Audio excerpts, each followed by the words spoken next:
اللہ رب العالمین والصلاة والسلام علی محمد الامین اعوذ باللہ من الشیطان الرجیم بسم اللہ الرحمن الرحیم۔ خواتین و حضرات، ہم میزان حصہ اول میں ایمانیات کے باب کا مطالعہ کر رہے ہیں۔ سنن الہیہ زیر بحث ہے۔ اس میں عزل و نسب کی سنت کو ہم نے بالاجمال سمجھا، یعنی دنیا میں انسان آ رہے ہیں، انسانوں کو ایک مہلت ملتی ہے، وہ فرد کی حیثیت سے اپنا زمانہ گزارتے ہیں، وہ بچپن، لڑکپن، جوانی، بڑھاپے کے مختلف مراحل سے گزرتے ہیں، اس کے بعد موت کے سپرد ہو جاتے ہیں۔ اللہ تعالیٰ نے یہ بتایا ہے کہ یہی معاملہ قوموں کے ساتھ بھی ہو رہا ہے، یعنی قومیں بھی اسی طریقے سے دنیا کے اسٹیج پر نمودار ہوتی ہیں، مختلف مراحل سے گزرتی ہیں، اور اس کے بعد یا وہ ہلاکت کے سپرد ہو جاتی ہیں یا دنیا میں اللہ کے عذاب کی زد میں آ جاتی ہیں۔ یہ ایک اسی نوعیت کا قانون ہے موت و حیات کا، جس طرح کا افراد کے معاملے میں ہے، یعنی یہ صرف بچپن، لڑکپن، جوانی، بڑھاپا، یہ مراحل اور اس کے بعد موت، یہ معاملہ صرف افراد ہی کے ساتھ نہیں ہو رہا، یہ قوموں کے ساتھ بھی ہو رہا ہے۔ اور یہ بتایا ہے کہ یہ قیامت کے دن تک ایسے ہی جاری رہے گا، یعنی جس طرح سے جب تک اللہ تعالیٰ یہ فیصلہ نہیں کر لیتے کہ اب اس دنیا کو ختم کر دیا جائے، بچے پیدا ہوتے رہیں گے، اسی طریقے سے بچپن، لڑکپن، جوانی اور بڑھاپے کے مراحل سے گزرتے رہیں گے، اسی طرح موت کی آغوش میں چلے جائیں گے۔ یہ عمل قیامت تک ایسے ہی جاری رہنا ہے۔ جس عارف نے بھی کہا تھا، ٹھیک کہا تھا، کہ جب ایک بچہ پیدا ہوتا ہے تو یہ امید دلاتا ہے کہ ابھی اس کائنات کا پروردگار دنیا سے مایوس نہیں ہوا، وہ عمل جاری ہے۔ یہی عمل ہر قوم کے ساتھ ہو رہا ہے۔ چھوٹے سے چھوٹے پیمانے پر بھی اگر کسی قوم کو آپ مطالعہ کریں تو وہ اسی طریقے سے دنیا کے اسٹیج پر آ رہی ہے۔ جو قومیں اس وقت موجود ہیں ان کو تھوڑی دیر کے لیے الگ کر دیجئے، لیکن اس سے پہلے دنیا کی جب ہم تاریخ کا مطالعہ کرتے ہیں تو دسیوں اقوام ہیں جو پیدا ہوئیں، اسی طریقے سے اپنے زمانے میں انہوں نے ایک حیثیت حاصل کی، پھر اس کے بعد ختم ہو گئی۔ آج کے زمانے میں عالمی سطح پر اس صورتحال کو سمجھنے کے لیے میں نے ایک مثال کی طرف اشارہ کیا، یعنی اگر آپ چاہیں تو آپ یورپ کے کسی چھوٹے سے ملک میں چلے جائیں، ایشیا کے کسی علاقے میں چلے جائیں، آپ مشرق بعید میں چلے جائیں، کسی ایک قوم کو لے کے مطالعہ کرنا شروع کر دیں تو اس کی تاریخ میں یہ حقیقت بالکل نمایاں مل جائے گی۔ لیکن عالمی سطح پر بھی یہی معاملہ ہو رہا ہے، یعنی اللہ تعالیٰ نے جس طریقے سے ہر علاقے میں کسی قوم کو وجود بخشا ہے اور پھر وہ ایک علاقائی نوعیت کا یا مقامی نوعیت کا عروج حاصل کر لیتی ہے اور پھر آہستہ آہستہ وہ تاریخ کے پردے میں گم ہو جاتی ہے۔ یہی صورتحال عالمی سطح پر بھی ہو رہی ہے۔ عالمی سطح پر ظاہر ہے سمجھنا زیادہ آسان ہوتا ہے، اس لیے کہ چھوٹی چھوٹی قوموں کی تاریخ میں جا کر اس کو گرفت میں لینا آسان نہیں ہوتا۔ تو اس لیے میں نے اس کی مثال دی تھی کہ پہلے اگر دنیا کو دیکھا جائے، یعنی اگر آپ نیچے چلے جائیں تو ہو سکتا ہے کہ ہن، ستھین اور دراوڑ زیر بحث آ جائیں، آریہ زیر بحث آ جائیں، وہ نیچے ہے۔ چھوٹے پیمانے پر کیا ہو رہا ہے وہ خود ایک مطالعے کا موضوع ہے، وہ بھی کرنا چاہیے ہر قوم کے ساتھ۔ یعنی آخر ہم دیکھتے ہیں نا کہ ایک ہندوستان میں ایک سلطنت قائم ہوتی ہے، قوم کو عروج حاصل ہوتا ہے، یہ مغلوں کی ایک بڑی حکومت قائم ہو گئی ہے، ختم ہو جاتی ہے اس کے بعد۔ تو یہ جو ہلاکت کا سلسلہ ہے، اب یہ صورتحال نہیں ہے کہ اس وقت دنیا میں کسی جگہ پر بھی کوئی مغل قوم کے لوگ موجود نہیں رہے، یعنی وہ جو مغلوں کی حکومت قائم تھی، آل تیمور کی حکومت قائم تھی، وہ ختم ہو گئی۔ تو ہر قوم کے ساتھ اگر آپ دیکھیں تو یہ معاملہ تاریخ میں آپ کو نظر آ جائے گا کہ ہوا۔ تو عالمی سطح پر یہ معاملہ بھی ہو رہا ہے، یعنی اس کا ایک چھوٹا پیمانہ ہے اور اس کا ایک بہت بڑا عالمی پیمانہ ہے۔ وہ عالمی پیمانہ جو ہے اس میں حام کی اولاد پہلے دنیا میں حکومت کرتی رہی، یعنی اس وقت بھی بے شمار اقوام کے ساتھ چھوٹے پیمانے میں یہ قانون ایسے ہی روبہ عمل تھا، جاری تھا، لیکن حام کی اولاد اب آپ کو دنیا میں کسی جگہ حکومت کرتی ہوئی نظر ہی نہیں آتی۔ یعنی وہ اب دنیا کے اسٹیج پر، یہ نہیں کہ وہ ان کی اولاد موجود نہیں ہے، وہ اقوام موجود ہیں لیکن ان کی وہ حیثیت ختم ہو گئی، گویا وہ اپنی اس حیثیت میں ہلاکت کے سپرد ہو گئی۔ سامی نسلوں کے ساتھ بالکل اسی طریقے سے ہوا۔ تو اب یافس کی اولاد ہے، ایک کے بعد انہی کی اقوام ہے جو عالمی سطح پر سرفرازی حاصل کر رہی ہیں۔ مقامی سطح پر ان قوموں کے اندر جو قومیں ہیں ان کے ساتھ بھی خدا کا یہی قانون کام کر رہا ہے۔ تو اس کو بطور اصول بیان کیا کہ ہر بستی کو اگر آپ دیکھیں گے تو یا وہ ہلاکت کے اس قانون کی زد میں آپ کو تاریخ میں آتی ہوئی نظر آئے گی، اور یا پھر یہ ہے کہ آپ کو بتایا جائے گا کہ اس بستی کی طرف اللہ کا کوئی رسول آیا تھا اور اس کے اوپر اللہ کا عذاب آ گیا۔ رسولوں کے باب میں یہ بیان کر دیا کہ ہر قوم کی طرف، جس طرح کہ سورہ یونس میں ہے کہ ہم نے ہر قوم کی طرف ایک رسول بھیجا، ظاہر ہے کہ اس کا ایک دور ہے، جب وہ آتے رہے تو پھر کیا ہوا، پھر اس کے بعد ہم اس قوم کا دنیا میں فیصلہ کر دیتے تھے۔ یہ قاعدہ بھی بیان کر دیا گیا کہ ہم کبھی بھی عذاب نہیں دیتے، یعنی جس میں آپ کو ایک قوم دنیا میں اینٹ پتھر کے نتیجے میں مرتی ہوئی نظر آ رہی ہے، جس میں ایک طوفان اس کو مٹا رہا ہے دنیا کے اندر، عاد کا واقعہ، سمود کا واقعہ، یہ تو ہوتا ہے رسولوں کے آنے کے بعد۔ لیکن کسی قوم کا ہلاکت کے سپرد ہو جانا، ہلاکت بڑی جامع تعبیر ہے، یعنی قوم آہستہ آہستہ دنیا کے اسٹیج سے مٹ جاتی ہے، یہاں تک کہ پھر تاریخ کے صفحات ہی میں اس کا ذکر رہ جاتا ہے۔ یہ مہلکو ہمیں اس کو بیان کیا، تو دونوں صورتیں بیان کر دی ہیں۔ سوال ان کا وہی تھا کہ یہ عذاب آ کیوں نہیں جاتا، یعنی اللہ کیوں فیصلہ نہیں سنا دیتا، بار بار کہا جا رہا ہے کہ ہمارے اوپر عذاب آنا ہے، تو اس کے جواب میں یہ کہا ہے کہ میرا یہ قانون ہے جو چل رہا ہے۔ پہلی آیت میں یہ بتایا گیا کہ تمہارے اعمال پر اس عذاب نے مترتب ہونا ہے، یعنی تم رویہ ٹھیک کر لیتے ہو۔ دوسری جگہ اس کو بیان کیا رسول تمہارے اندر موجود ہے، تم استغفار کر رہے ہو تو عذاب کیسے لے آؤں، یعنی تمہارے ہاں وہ تبدیلی آنی ہے جس کا لازمی نتیجہ عذاب ہے، یعنی یہ کوئی میرا الٹپ قانون نہیں ہے۔ دوسری جانب کیا ہے، دوسری جانب یہ ہے کہ جن قوموں کے ہاں یہ تبدیلی آنی ہے، وہ تبدیلی جب آئے گی تو وہ دنیا کے اسٹیج سے آہستہ آہستہ ختم ہو جائیں گی۔ ہلاکت کا معاملہ تدریجی ہوتا ہے، عذاب کا معاملہ یک بیک ہوتا ہے، یعنی اللہ تعالیٰ فیصلہ سنا دیتے ہیں، وہ اپنے فرشتوں کے ذریعے سے کسی قوم کو مٹا دیں، یا پھر جس طرح کہ رسول اللہ کے معاملے میں ہوا کہ صحابہ کے ذریعے سے قوم پر سزا کا نفاذ کر دیا گیا۔ معاف کیجیے۔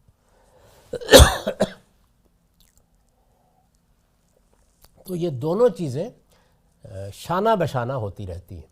تو اس آیت میں جو چیز غور کرنے کی ہے وہ یہ ہے کہ اس میں دو صورتوں کا ذکر کیا گیا ہے، ایک ہلاکت اور پھر اس کے بعد یعنی یا یہ صورت ہوگی یا معذبوہا، عذاب آئے گا۔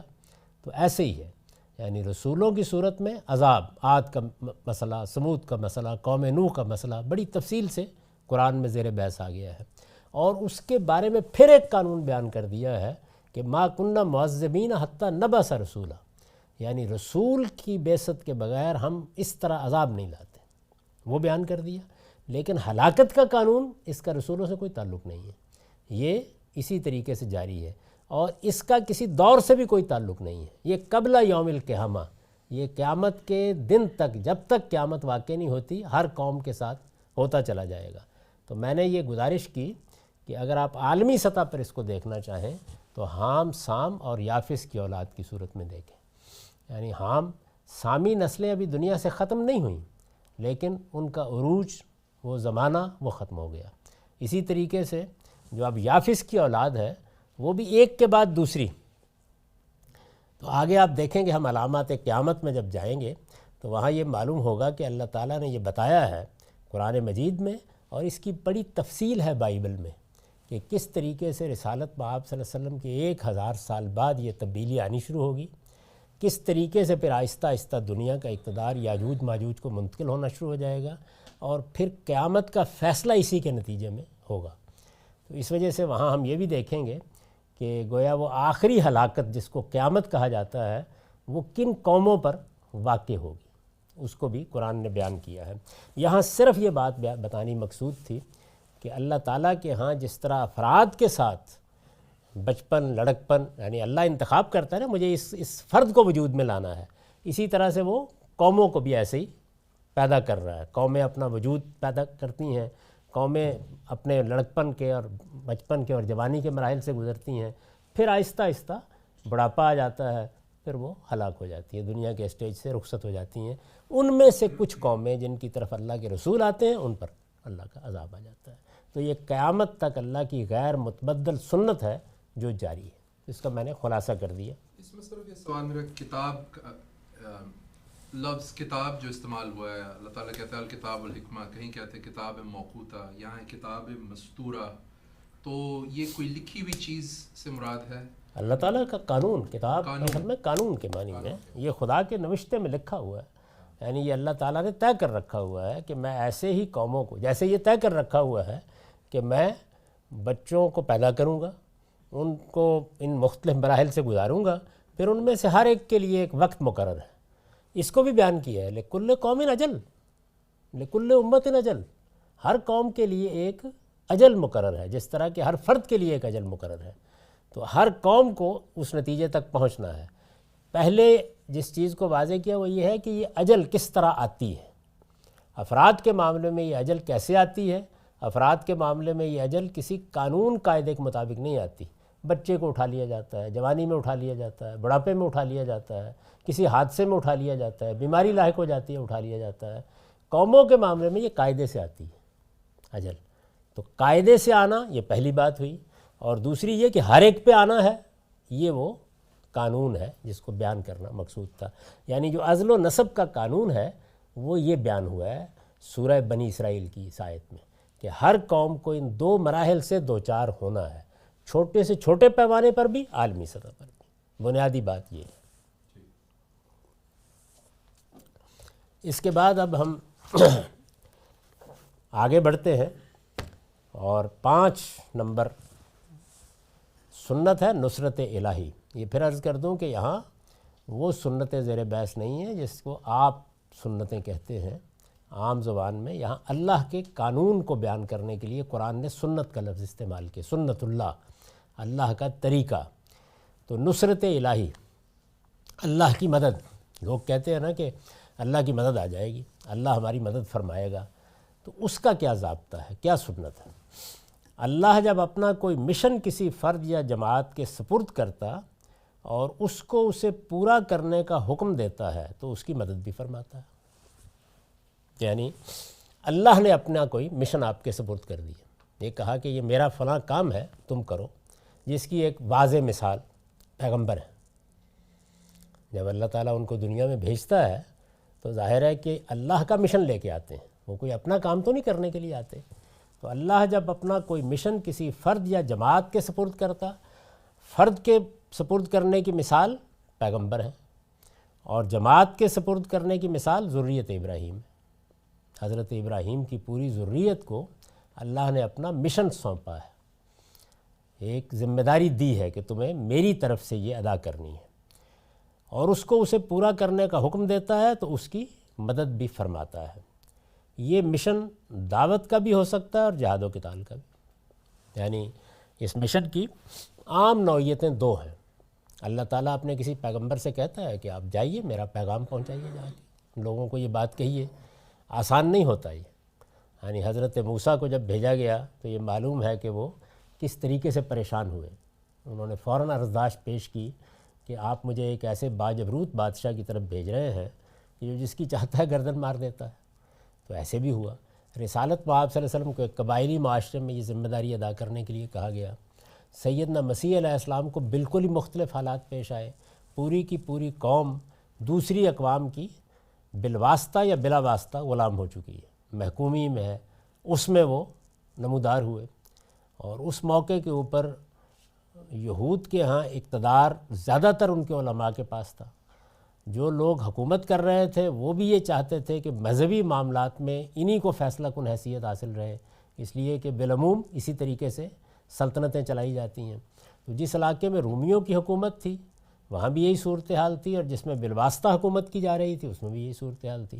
دونوں علاقے جو یہودیہ اور اسرائیل کا تھا، 2 حصوں میں یہ بٹ چکے تھے اس زمانے میں، دونوں میں یہی صورتحال تھی کم و بیش۔ تو دعوت کا مشن بھی ایک بڑا غیر معمولی، یہ ایسے نہیں ہے کہ آپ نے جا کے 2-4 لوگوں کو تبلیغ کرنی ہے، اللہ سپرد کر دیتے ہیں کہ اس قوم کو پیغام پہنچانا ہے۔ اب اس میں بات کیا کہنی ہے، کیسے کہنی ہے، کن مراحل سے گزر کر پہنچنی ہے، یہ سب گویا ایک ذمہ داری کے انداز میں سپرد کر دیا جاتا ہے۔ پھر اس میں وہ مرحلہ بھی آ جاتا ہے کہ جس میں آپ کو تلوار اٹھانی پڑتی ہے، جیسے کہ رسالت مآب صلی اللہ علیہ وسلم کے معاملے میں ہوا، سیدنا مسیح علیہ السلام کے معاملے میں تو نہیں ہوا، موقع نہیں آیا اس کا، لیکن رسول اللہ کے معاملے میں ہوا۔ اچھا، اسی طرح سیدنا موسیٰ علیہ السلام کے معاملے میں یہ ہو گیا، یعنی ان کو ایک ذمہ داری دے دی گئی کہ آپ نے فلسطین کے علاقے میں توحید کا مرکز قائم کرنا ہے اور اس علاقے کو آزاد کرا لینا ہے، وہاں سے اس قوم کو نکال دینا ہے جو وہاں پہلے بسی ہوئی ہے۔ تو یہ بھی ایک بڑا مشن تھا، تو دعوت کا بھی ہو سکتا ہے اور جہاد و قتال کا بھی۔ اللہ تعالیٰ نے یہ مشن سپرد کیے ہیں، پیغمبروں کے بھی، قوموں کے بھی۔ اس کے بارے میں یہ بتا دیا ہے، کان حقاً علینا نصر المومنین، ایمان والوں کی نصرت ہم پر لازم تھی۔ یعنی جب بھی اللہ اس طرح کا کوئی مشن سپرد کرتے ہیں تو پھر یہ کہتے ہیں کہ یہ مشن میں نے سپرد کیا ہے، اب وہ لوگ کے جو اس مشن پر ایمان لائے ہیں، جو تمہارا ساتھ دینے کے لیے اٹھے ہیں، ان کی مدد کرنا یہ ہم پر لازم جاتا ہے کہ مشن ہمارا ہے۔ اور اس مضمون کی دوسری آیتوں میں یہ بات کئی جگہ بیان ہوئی ہے کہ اس طرح کے کسی مشن کو پورا کرنے میں ایمان والوں کی مدد اللہ نے اپنے اوپر لازم کر رکھی ہے۔ یعنی یہ مشن کس نوعیت کا ہونا چاہیے؟ خدا نے سپرد کیا ہے، ذمہ داری اس کی طرف سے ملی ہے، ہم کو اللہ تعالیٰ کی اس ذمہ داری کو پورا کرنے کے لیے میدان میں اترنا ہے، تو اس کے لیے نصرت کا وعدہ ہے، یعنی اللہ تعالیٰ مدد فرماتے ہیں اس میں۔ سورہ محمد میں ایمان والوں کو مخاطب کر کے، اس لیے کہ یہاں مثال کن کی ہوگی؟ وہ جن کے سپرد کیا گیا۔ یا ایھا الذین آمنوا ان تنصروا اللہ ینصرکم ویثبت اقدامکم، یہ سورہ محمد کی 7ویں آیت ہے۔ ایمان والو، اگر تم اللہ کی مدد کرو گے، اب اس کو اللہ کی مدد کرو سے تعبیر کیا ہے، یعنی جس وقت اللہ اپنا مشن سپورٹ کرتے ہیں تو گویا جو مقصد ہے وہ اللہ نے متعین کر دیا، اس کو حاصل کرنا یہ اللہ کی اسکیم کا تقاضا ہے۔ اللہ نے کسی کو ذمہ داری دی ہے کہ مقصد میرا ہے، پورا کرنے کے لیے تم میدان میں آؤ گے، تو اس کو اللہ کی مدد سے تعبیر کیا ہے۔ اگر تم اللہ کی مدد کرو گے تو وہ تمہاری مدد کرے گا، یعنی جب تم اس کا مشن لے کے نکلو گے تو پھر وہ مدد کرے گا اور ان دشمنوں کے مقابلے میں تمہارے پاؤں جما دے گا۔ چنانچہ قرآن مجید میں جس طریقے سے ہم یہ دیکھتے ہیں کہ اللہ تعالیٰ نے قوموں کی تباہی کی مثالیں دی ہیں کہ جب انہوں نے سرکشی اختیار کر لی تو کس طرح وہ قومیں مٹا دی گئیں، اسی طرح اہل ایمان کی مدد کیسے کیسے کی ہے۔ وہ لوگ کہ جو کسی دعوت کے مشن کے لیے اٹھے، جو اللہ تعالیٰ کی نصرت کے لیے، اللہ کے دین کی مدد کے لیے، جہاد و قتال کے لیے اٹھے، ان کی کس کس موقع پر مدد کی۔ اس کا ظہور بدر میں ہوا، اس کا ظہور احد میں ہوا، اس کا ظہور احزاب میں ہوا۔ تو اللہ تعالیٰ کہتے ہیں کہ جب مشن میرا ہے، مقصد میرا ہے، میں نے سپرد کیا ہے، تو پھر میں مدد بھی کروں گا، اس لیے کہ تم میری مدد کے لیے اٹھے ہو تو اب مجھ پر لازم ہے کہ میں تمہاری مدد بھی کروں۔ یہ مدد الٹپ نہیں ہوتی، یعنی ایسا نہیں ہے کہ بس جی میں آیا تو کر دی، جی میں آیا تو نہیں کی، الٹپ نہیں ہوتی، اس کا ایک ضابطہ ہے اور یہ اسی کے مطابق ظہور میں آتی ہے۔ یعنی یہ جو مدد اللہ اپنے پیغمبروں کی کرتا ہے، یعنی یا ان قوموں کی کرتا ہے جن کو اس نے کوئی مشن سپرد کیا ہے، یہ بھی ایسے نہیں ہوتی کہ میں نے ایک مرتبہ تم لوگوں کو منتخب کر لیا، اب مجھے تو مدد کرنی ہی کرنی ہے۔ نہیں، اس میں آپ کو جو کچھ کرنا ہے وہ بھی بتا دیا گیا ہے اور اللہ جو کریں گے وہ بھی بتا دیا گیا ہے۔ یہ مدد الٹپ نہیں ہوتی، اس کا ایک ضابطہ ہے اور یہ اسی کے مطابق ظہور میں آتی ہے۔ اس کی تفصیلات ہم آگے اسی کتاب میں قانون جہاد کے زیر عنوان بیان کریں گے، یعنی اس کی تفصیلات میں نے یہاں بیان نہیں کی۔ یہ تفصیلات کہ یہ مدد جو ہے یہ اس وقت کس طریقے سے آئی، کن چیزوں کا لحاظ رکھا گیا، اس میں انسانی معاملات کا کتنا کردار ہے، اس میں اللہ تعالیٰ کی مدد کے لیے کیا ضابطہ ہے، وہ بڑی تفصیل سے وہاں زیر بحث آئے گا۔ اتنی بات البتہ یہاں واضح رہنی چاہیے کہ اس کے لیے سب سے ضروری چیز صبر اور تقویٰ ہے۔ یعنی اللہ تعالیٰ یہ کہتے ہیں کہ میرا مشن ہے، میں نے سپورٹ کر دیا تمہارے، تم میری مدد کرنے کے لیے نکلے ہو تو مجھ پر لازم ہے کہ میں تمہاری مدد کروں، لیکن اس کے لیے دو شرطیں ہیں۔ وہ یہ کہ تم میرے مشن کے لیے نکلو گے تو یہ ایسے نہیں ہے کہ تم ایک ٹھنڈی سڑک پر چلو گے، اس میں وہ مقامات آئیں گے جس میں تقوی کا بھی امتحان ہوگا اور صبر کا بھی امتحان ہوگا، کیونکہ ابتلا کا قانون تو جاری ہے، تو صبر اور تقوی یہ ضروری ہے۔ قرآن کا بیان ہے کہ احد کے موقع پر جب رسول اللہ صلی اللہ علیہ وسلم نے مسلمانوں کا حوصلہ بحال کرنے کے لیے انہیں امید دلائی کہ اللہ 3000 فرشتوں سے تمہاری مدد کرے گا، تو اللہ تعالیٰ نے اس کی تائید کی، یعنی رسالت مآب صلی اللہ علیہ وسلم نے یہ کہا کہ تم حوصلہ رکھو، میدان میں اترو، یہ ایک مشکل مرحلہ ضرور ہے، لیکن اللہ تعالیٰ نے 3000 فرشتوں سے تمہاری مدد کا وعدہ کر رکھا ہوا ہے۔ جیسے یہ بات رسول اللہ صلی اللہ علیہ وسلم نے فرمائی، ظاہر ہے کہ اس سے پہلے یہ بات کہی گئی ہوگی، تو فوراً قرآن مجید میں اس کی تائید کی گئی کہ ہاں یقیناً کیوں نہیں، ہم مدد کریں گے، اور اپنی عنایت سے اس پر 2000 فرشتوں کا اضافہ بھی کر دیا، یعنی یہ کہا کہ 3 کیا 5000 اتار دیں گے، یہ کیا مشکل کام ہے، لیکن اس کے ساتھ صراحت کر دی کہ یہ وعدہ اس شرط کے ساتھ ہے کہ مسلمان ثابت قدم رہیں اور خدا اور رسول کی نافرمانی سے بچیں، یعنی تقوی اور صبر۔ تقوی کیا ہے؟ خدا کی نافرمانی سے بچنا، اس کے قائم کردہ حدود کے اندر زندگی بسر کرنا، اپنے آپ کو ڈسپلن رکھنا، یہ تقوی ہے۔ اور صبر کیا ہے؟ ثابت قدمی، یعنی موقف میں تبدیلی نہ آئے، آدمی عزیمت کے ساتھ اس راستے پر قائم رہے، جو ذمہ داری دی جائے اس کو پورا کرنے کی ہر حال میں کوشش کرے، اپنی طرف سے کوئی کوتاہی نہ ہو۔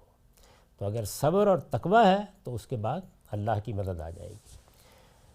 ارشاد فرمایا، یہ سورہ آل عمران ہے اور اس کی 125 آیت ہے، بلا ان تصبروا وتتقوا ویاتوکم من فورہم ھذا یمددکم ربکم بخمسۃ آلاف من الملائکۃ مسومین۔ اس سے پیچھے یہ ہے کہ رسالت مآب صلی اللہ علیہ وسلم نے کہا کہ 3000 فرشتوں سے تمہاری مدد کی جائے گی اس موقع پر۔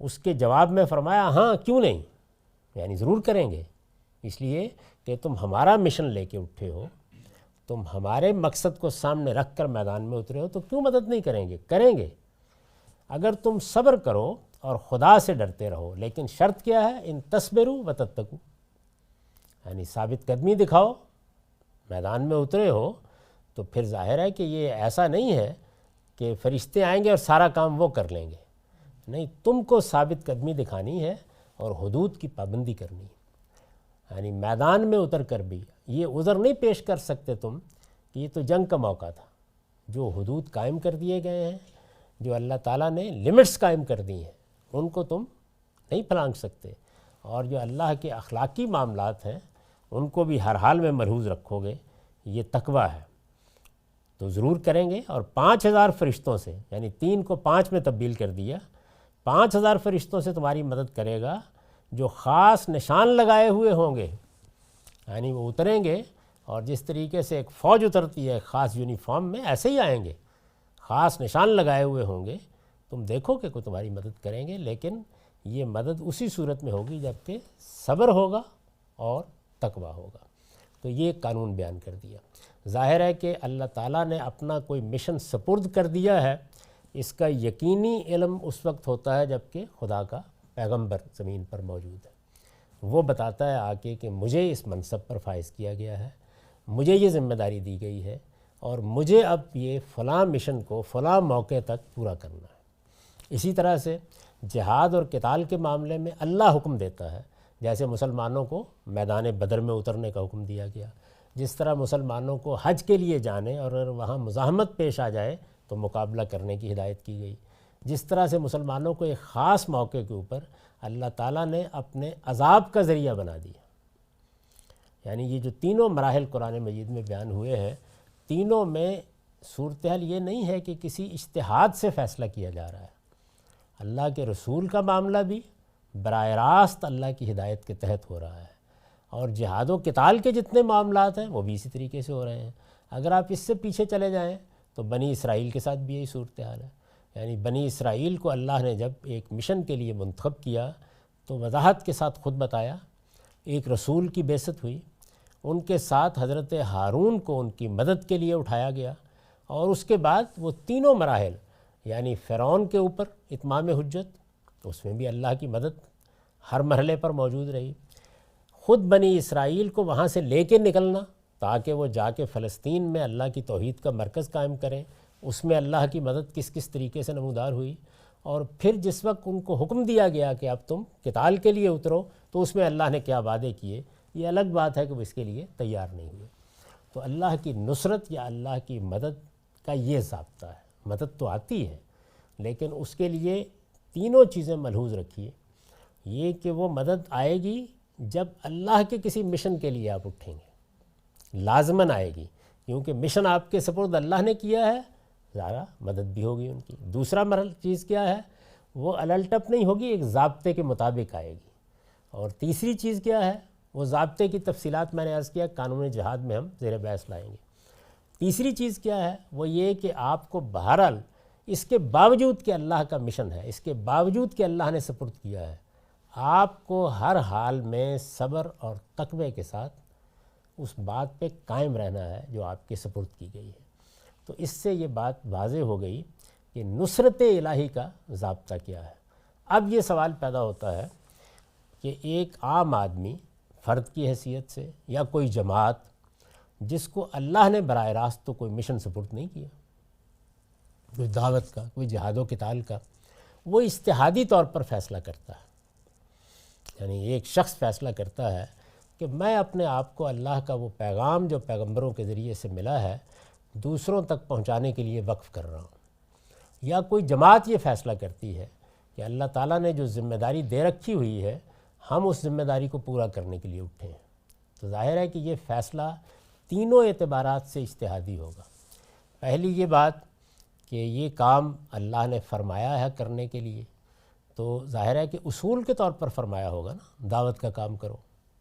مثلا قرآن مجید میں یہ بتا دیا گیا ہے کہ اگر کچھ لوگ دین کی سچی بصیرت حاصل کرنے کے لیے نکلیں اور وہ اپنی قوموں کو انذار کریں تو یہ گویا اللہ ہی کی طرف سے دی گئی ایک ذمہ داری ہے۔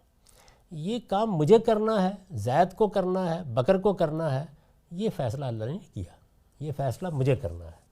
تو گویا یہ بات تو معلوم ہو گئی کہ یہ اللہ کا کام ہے، لیکن یہ کام مجھے کرنا ہے، یہ فیصلہ اجتہادی فیصلہ ہے، میں اپنے لیے کروں گا۔ اچھا، پھر اس کام کو مجھے کیسے کرنا ہے، اس کا طریقہ کار کیا ہوگا، اس کے لیے مجھے کن چیزوں کو پیش نظر رکھ کر جدوجہد کرنی ہے، یہ تمام امور بھی اجتہادی ہوں گے۔ میں، آپ، کوئی بھی شخص جو اٹھے گا یہی طے کرے گا۔ ہم اگر مسلمان امت کی تاریخ پر نگاہ ڈالیں تو یہ معلوم ہوتا ہے کہ بہت سے لوگوں نے جو سچے اہل علم تھے یہ فیصلہ کیا، انفرادی طور پر بھی اور اجتماعی طور پر بھی۔ اس کے لیے افراد فرد کی حیثیت سے بھی کام کرتے رہے، ادارے بھی وجود میں آتے رہے۔ یہ معاملہ ہمارے ہاں بھی ہے، اس سے پہلے جو امتیں ہیں ان کے ہاں بھی ہے۔ ظاہر ہے کہ ہر جگہ لوگ یہ خیال کر کے کہ اللہ تعالیٰ کا دین ہے، اس کی دعوت ہے، اس کا پیغام ہے، اس کے لیے جدوجہد کرنی ہے۔ یہ معلوم ہے کہ بعض لوگوں نے اس پیغام یا اس دعوت کے لیے ناگزیر سمجھا کہ ان کو سیاسی جدوجہد کرنی ہے، تو تاریخ میں اس کی مثالیں بھی ملتی ہیں۔ بعض لوگوں نے یہ خیال کیا کہ اس کے لیے ان کو جہاد و قتال کے میدان میں اترنا ہے، تو آپ کو اس کی مثالیں بھی ملتے ہیں۔ تو خواہ اپنے آپ کو دعوت کے میدان تک محدود رکھ کے یہ کام کیا جائے یا اس کو سیاسی سطح پر انجام دیا جائے، اس وقت میں اس پہ گفتگو نہیں کر رہا کہ کون سا طریقہ ٹھیک ہے، میں صرف یہ عرض کر رہا ہوں کہ جو بھی کوئی فیصلہ کرتا ہے یا جہاد و قتال، تو یہ فیصلہ اجتہادی ہوگا۔ اور جب فیصلہ اجتہادی ہے تو اللہ کی مدد بھی ظاہر ہے کہ اس کے ساتھ مشروط ہو جائے گی۔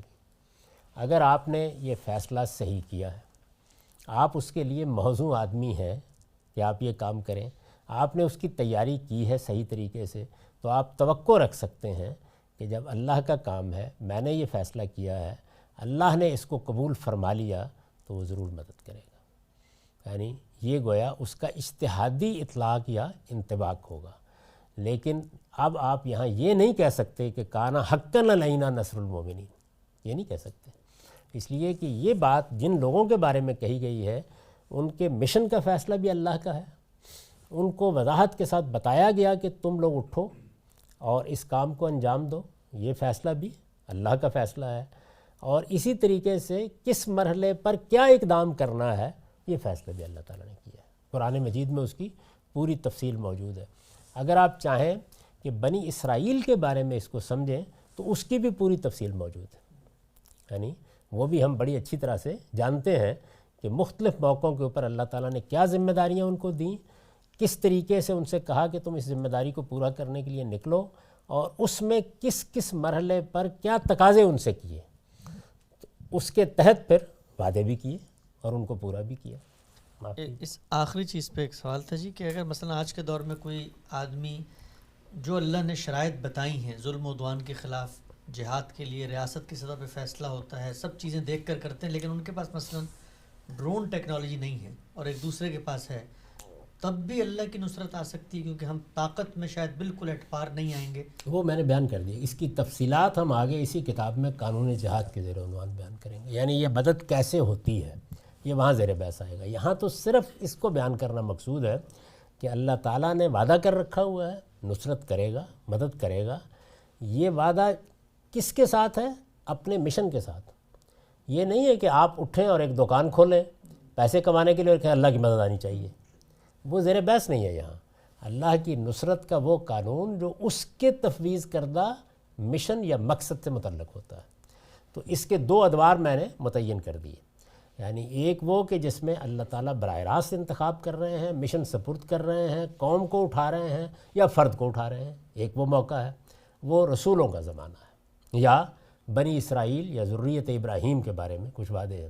یہاں صرف اشارتاً یہ عرض کر دوں کہ جو اللہ تعالیٰ نے قوموں کے ساتھ معاملہ کیا ہے، یعنی جن قوموں کا انتخاب کیا ہے، جیسے ذریت ابراہیم کا انتخاب ہم جانتے ہیں، اس کو بیان کیا قرآن نے کہ ان اللہ اصطفیٰ آدم و نوحً و آل ابراہیم و آل عمران علی العالمین، یعنی ہم نے پہلے دور میں انفرادی انتخاب کیا، آدم اور نوح اس کی مثال دی ہے، دوسرے دور میں آل ابراہیم یعنی پوری کی پوری ذریت ابراہیم کا انتخاب کر لیا۔ تو یہ جو انتخاب ہے وہ ذریت ابراہیم کے ایک حصے کے بارے میں یہ معلوم ہے کہ وہ کس انجام کو پہنچا، یعنی بنی اسرائیل، بنی اسماعیل کے بارے میں اس وقت بھی روبہ عمل ہے، یعنی اللہ تعالیٰ کی نصرت کا جو قانون ہے اس کو میں نے پھر موضوع بحث بنایا ہے قانون دعوت میں جا کر، یہاں اس کی تفصیلات کے موقع نہیں ہیں، وہاں ایک پورا باب ہے کہ ذریت ابراہیم کی ذمہ داری کیا ہے، وہ کس منصب پر فائز کیے گئے ہیں۔ یہ جو منصب ہے یہ ذریت ابراہیم کو الی یوم القیامہ دیا گیا ہے، قیامت تک کے لیے یہ مشن ہے، تو ظاہر ہے کہ اس کو آپ دور حاضر میں بھی دیکھ سکتے ہیں کہ اللہ مدد کیسے کرتا ہے، پکڑتا کیسے ہے، گرفت کیسے کرتا ہے، لیکن وہ بحث ذرا دوسری طرف چلی جائے گی۔ یہاں صرف اصول بیان کرنا پیش نظر ہے کہ اللہ کا مشن ہونا چاہیے، اللہ کا انتخاب ہونا چاہیے، اللہ اس کی پوری تفصیلات بیان کر دے، اس کے بعد تو کانا حقاً علینا نصر المومنین ہے، لیکن بات اللہ کی ہے، مشن ان کا ہے، اس مشن کے لیے نص موجود ہے آپ کے پاس، یعنی اللہ تعالیٰ نے اپنی کتاب میں بیان کر دیا ہے کہ یہ کام میرا ہے اگر تم کرو، تو اب مشن کی حد تک تو ہم اللہ کی کتاب کی بنیاد پر واضح ہو گئے، لیکن یہ کہ میں اٹھوں یا آپ اٹھیں یہ بھی اجتہادی معاملہ، اٹھیں تو اٹھ کر کیا کریں یہ بھی اجتہادی معاملہ، اس کے آخری نتائج تک پہنچانے کے لیے جدوجہد کے مراحل کیا ہوں گے یہ بھی اجتہادی معاملہ۔ تو اس وجہ سے ظاہر ہے کہ اس میں پھر ہر قدم کے اوپر آپ یہ نہیں کہہ سکتے کہ اللہ کی مدد ضرور آ جائے گی، توقع کر سکتے ہیں کہ اللہ کی مدد جب میں اللہ کا کام کرنے کے لیے اٹھا ہوں، فرد یا جماعت جو بھی اٹھے تو مجھے اللہ کی مدد حاصل ہوگی، تو دعا کیجئے اور توقع کیجئے، لیکن یہاں وعدے کی نوعیت نہیں ہے۔ وعدہ اس وقت ہے جب کہ مشن بھی اس کا ہو، آدمی کا انتخاب بھی وہ خود فرمائے اور لائے عمل بھی خود بتا دیں، اس میں یہ بتا دیا ہے کہ لازماً مدد کروں گا، لیکن اس کی بھی دو شرطیں ہیں، ان تصبروا و تتقوا، اگر تم صبر کرو گے اور تقوی اختیار کرو گے تو پھر میں مدد کروں گا۔ اس کے آگے اب چھٹی چیز ہے توبہ و استغفار، یعنی جس ابتلا میں ہم کو ڈالا گیا ہے تو اس ابتلا میں ظاہر ہے کہ گناہ ہو جاتا ہے۔ ابتلا یہی ہے نا کہ ہمیں اعلیٰ اخلاق پر قائم رہنا ہے، کھانا ہے صرف طیبات، طہارت کو اپنی پوری زندگی میں قائم رکھنا ہے، اخلاق کی پاکیزگی پہ کوئی کمپرومائز نہیں کرنا، یہی ابتلا ہے، یہی امتحان ہے جس میں ڈالا گیا ہے۔ اس میں گناہ ہو جاتا ہے، غلطی ہو جاتی ہے اور ہر نوعیت کا ہو جاتا ہے۔ حدیثوں میں آتا ہے، کبھی وہ زیر بحث آئیں گی، کہ اس پر بھی گرفت ہو سکتی ہے کہ آدمی نے طہارت ٹھیک طریقے سے نہیں کی، یعنی اپنے آپ کو پاکیزہ نہیں رکھا۔ تو تینوں چیزیں بڑی اہم ہیں ہمارے دین میں، بدن کی طہارت، خور و نوش کی، کھانے پینے کی طہارت اور اخلاق کی طہارت، سب سے بڑھ کر اخلاق کی طہارت، تو اس میں گناہ ہو جاتا ہے۔ انسان اگر کوئی گناہ کر بیٹھتا ہے تو اس کے لیے توبہ و استغفار کی گنجائش ہے. یعنی اللہ تعالیٰ نے جس امتحان میں ہمیں ڈالا ہے اس کی نوعیت یہ نہیں ہے کہ اب کوئی گناہ نہیں کرو گے، یہ تو پھر بڑا سخت ہو جاتا ہے امتحان. تو یہ کہا ہے کہ گناہ ہو جائے تو توبہ و استغفار کرو گے، لوٹو گے، اللہ سے مغفرت چاہو گے. یعنی بار بار انسان گر سکتا ہے، اس کو کیا کرنا ہے؟ اس کو توبہ و استغفار کا طریقہ اختیار کرنا ہے. انسان اگر کوئی گناہ کر بیٹھتا ہے تو اس کے لیے توبہ و استغفار کی گنجائش ہے. یہ کیوں لکھا گیا ہے؟ اس لیے کہ اللہ اگر چاہتا تو ابتلا کی یہ نوعیت بھی ہو سکتی تھی کہ ادھر گناہ ہوا اور ادھر آپ کے بارے میں آخری فیصلہ ہو گیا. ایسا نہیں کیا گیا، یہ ان کی رحمت ہے. یعنی یہ نہیں کہا گیا کہ جیسے ہی گناہ ہو گیا یا فلاں کیٹیگری کا گناہ ہو گیا، مثال کے طور پر کبیرہ گناہ ہو گیا.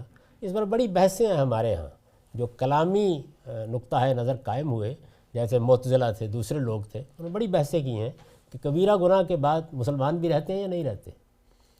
یعنی ایک آدمی قانونی لحاظ سے کس جگہ کھڑا ہوتا ہے، آخرت کے لحاظ سے کہاں کھڑا ہوتا ہے، معافی کس چیز کی ہوگی. تو اس پر ہم بحث کرنے جا رہے ہیں. انسان اگر کوئی گناہ کر بیٹھتا ہے تو اس کے لیے توبہ و استغفار کی گنجائش ہے. اللہ تعالیٰ کا ارشاد ہے کہ تمہارے پروردگار نے اپنے اوپر رحمت لازم کر رکھی ہے. یہ سورہ روم میں فرمایا ہے، رحمت لازم کر رکھی ہے، اس لیے گناہ کے بعد توبہ و اصلاح کر لینے والوں کو وہ کبھی سزا نہیں دیتا. یعنی گناہ ہوگا، ہو جائے گا، اس کے بعد رویہ کیا ہے؟ سرکشی کا، بے نیازی کا، غفلت کا، بے پرواہی کا، یا توبہ و استغفار کا. اگر آدمی اصلاح کر لیتا ہے تو اللہ تعالیٰ کہتے ہیں کہ میں سزا نہیں دیتا. اس معاملے میں قاعدہ یہ ہے کہ وہ اگر گناہ کے فوراً بعد توبہ کر لیتے ہیں تو اللہ تعالیٰ انہیں لازماً معاف کر دیتا ہے. اب یہ سنت اللہ بیان ہو رہی ہے کہ گناہ ہوا، وہ آیت آگے زیر بحث آ رہی ہے، اس کے اجزاء کی وضاحت ہو جائے گی، جس میں یہ پورا ضابطہ بیان کر دیا ہے کہ گناہ کیا اور فوراً توبہ کر لی. جیسے ہی گناہ کی کیفیت سے انسان نکلتا ہے نا، تنبہ ہوتا ہے. ظاہر ہے کہ بعض جبلتیں ایسی ہیں جو انسان کے اوپر اس طرح غلبہ پا لیتی ہیں کہ جس وقت وہ گناہ کر رہا ہوتا ہے یہ نہیں ہے کہ اسے اندازہ نہیں ہوتا کہ یہ گناہ ہے، لیکن جذبات کی مغلوبیت یا ہیجان کی نوعیت کرا دیتی ہے، اس سے وہ نکلتا ہے. جب وہ نکلتا ہے تو پھر کیا کیا اس نے؟ یعنی نکلنے کے بعد اس نے کہا کہ چلو ہو گیا اب چلتے ہیں، نہیں، وہ توبہ و استغفار کے ذریعے سے اپنے پروردگار کی طرف لوٹتا ہے. تو اس نے اصلاح کا رویہ اختیار کیا. اس کے بارے میں اللہ تعالیٰ نے اپنی یہ سنت بیان کی ہے کہ میں نے لازم کر رکھا ہے کہ معاف کر دوں. یعنی جب نکلتے ہی توبہ کر لی اور اصلاح کر لی. لیکن ان لوگوں کی توبہ ہرگز قبول نہیں کرتا جو زندگی بھر گناہوں میں ڈوبے رہتے اور جب دیکھتے ہیں کہ موت سر پر آن کھڑی ہوئی ہے تو توبہ کا وظیفہ پڑھنے لگتے ہیں. یعنی دو ایکسٹریم بیان ہو گئی نا، گناہ سے نکلے فوراً توبہ کر لی، پرواہ نہیں کی، لیکن اب جب موت سر پر آ کر کھڑی ہو گئی، معلوم ہوا کہ وہ فرشتہ اب دروازے پر دستک دے رہا ہے، تو اب توبہ استغفار. تو پہلے کے بارے میں یہ فرما دیا کہ لازماً معاف کر دوں گا، دوسرے کے بارے میں فرمایا ہرگز نہیں کروں گا، یعنی اب بھگتنا ہوگا نتیجہ اس کا. تو توبہ کا وظیفہ پڑھنے لگتے ہیں. اس طرح جانتے بوجھتے، اسی طرح جانتے بوجھتے حق کا انکار کر دینے والوں کی توبہ بھی قبول نہیں ہوتی اگر وہ موت کے وقت تک اس انکار پر قائم رہے ہوں. یعنی جانتے بوجھتے کسی شخص نے حق کا انکار کر دیا، بہت بڑا جرم ہے اللہ کی نگاہ میں، سرکشی ہے، اس میں بھی توبہ کا تو امکان ہے، لیکن اگر موت تک یہی صورتحال رہی تو پھر توبہ کی قبولیت کا دروازہ بند ہو جاتا ہے. توبہ استغفار سے متعلق یہ سنت الہی قرآن میں اس طرح بیان ہوئی ہے. یہ اس کے بعد سورہ نساء کی آیت ہے. یہ سورہ نساء قرآن مجید کی چوتھی سورہ ہے اور یہ 17-18 آیات ہیں، جس میں یہ پورا کا پورا ضابطہ جو توبہ استغفار کا ہے اس کو قرآن مجید نے بیان کیا ہے. ظاہر ہے کہ یہ آیت اپنے اندر بعض مضمرات رکھتی ہے، بعض چیزوں کی اس میں وضاحت کی ضرورت ہے.